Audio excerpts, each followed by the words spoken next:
Hello, everyone.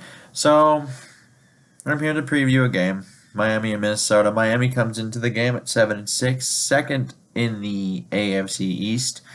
And offensively, they are 29th in total offense with 310.5 yards a game, 27th in passing yards at 201.2. They are tied for 17th in sacks allowed with 36, 18th in rushing yards, 109.3 a game. They're tied in 10th in yards per carry at 4.6, 30th in third down percentage at 32, and 22nd in points per game at 21.4. Defensively, 29th in total defense at 401.1 allowed, 25th in passing yards allowed at 261.6. They're 31st in sacks with 22, 29th in rushing yards allowed at 139.5. They're tied for 23rd in yards per carry allowed at 4.8, 28th in third down percentage at 43%, and they're 26th in points per game allowed at 25.6. Their injury report isn't that large. They only have Xavier Howard. He's doubtful with a knee injury. He hasn't practiced all week. And TJ McDonald, safety, has an ankle. He's questionable, but I would imagine he's a go. Now, Minnesota, they come into the game at 6-1 for what has been kind of a disappointing season for what we expected from this team. And offensively, 17th in total offense at 354.4, 8th in passing yards at 269, 14th in sacks allowed at 32, 30th in rushing yards at 85.4, and they're tied for 23rd in yards per carry at 4.1, 22nd in third down percentage at 38%, and 20th in points per game at 21.7. Defensively, 5th in total defense, allowing 323.6 yards a game, 5th in passing yards allowed at 215.6. They are tied for 8th in sacks with 38. They are 13th in rushing yards allowed at 108 even, and they are 7th in yards per carry allowed at 3.9. They are 1st in third down percentage at 30% and 11th in points per game at 22.4. Their injury report is actually not that bad compared to what it has been.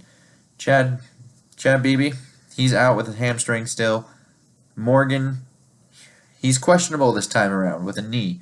Mike Remmers, he is questionable with a low back, although it's been reported that he's a go. And then you have Sheldon Richardson, who is questionable with a hip, and that position might be a little bit interesting because he didn't have an injury designation, but Jaleel Johnson did pop up on the injury report, sort of. And he was a full practice for the first 2 days and didn't practice today, and I'm not sure why. So there's that.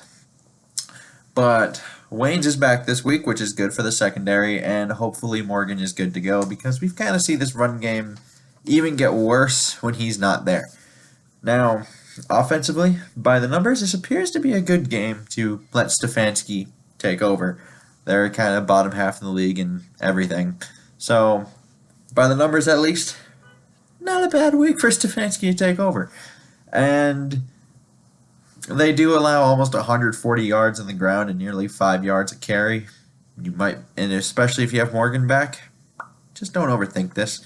I imagine we'll see more running anyway because I think it's what got DiFilippo fired. And we need to allow Cousins to attack using play actions.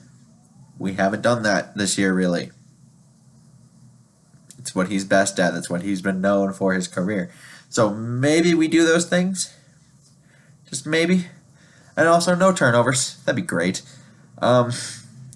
Things like, I know obviously that's an obvious thing, but it seems to be worse this year with Minnesota. Like when they get a turnover, like it feels like they almost instantly lose the game the second there's a turnover. It just snowballs and they never get it back going. So don't turn the ball over. This is a game that you probably should win, and it's at home, even though you got the new offensive coordinator. Just avoid the turnovers, please. And defensively, I think you stop the run and force Tannehill to beat you through the air. They are averaging 4.6 yards per carry. Do not take that lightly. That is hard to do. So you need to stop that. So Kenyon Drake, Frank Gore, stop them, shut them down. And the other thing you need to do, I think you need to force Ryan Tannehill to actually take deeper shots, down the field. He has a shoulder injury. That's kind of been hampering him a little bit. I think that's why last week when we saw their miracle play happen, it was kind of designed to be this hook and ladder, and then we'll lateral around and hopefully we can get there with someone. And obviously they could, but I think one of the reasons why Tannehill's arm might be still kind of hurt. That could benefit us. So force him to take some deeper shots. You get Trey Waynes back, and you could possibly be expecting more man coverage looks if that is the case. And obviously, if you do that, you might be able to get him to hold the ball. You might be able to get some sacks, maybe a strip sack, a turnover or two. It helps everyone out because obviously you give the offense a shorter field.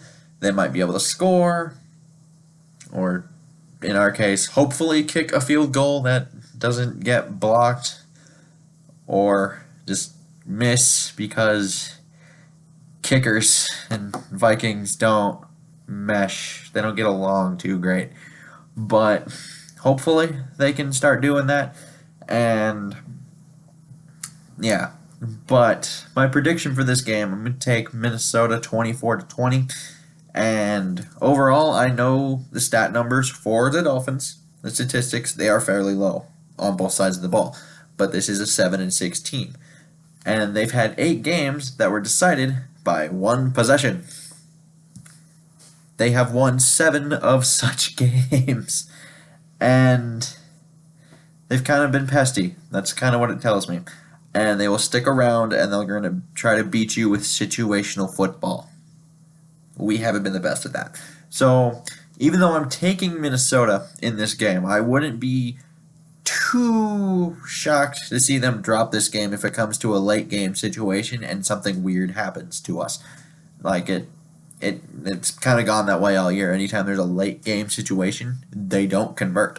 So if there is another one of those situations and they don't convert, they might easily lose this game 24-20, as I'm predicting them to win 24-20. But that wouldn't shock me to see them be thrown into another one of these situations. They don't convert, and all of a sudden we're dropping to 6, 7, and 1, and we might be calling for other people to go just right out of town. Yeah, outside of DiFilippo, who's already gone. But I would like to know what you guys think about this game, and leave your comments down below. And until next time, I bid you all adieu.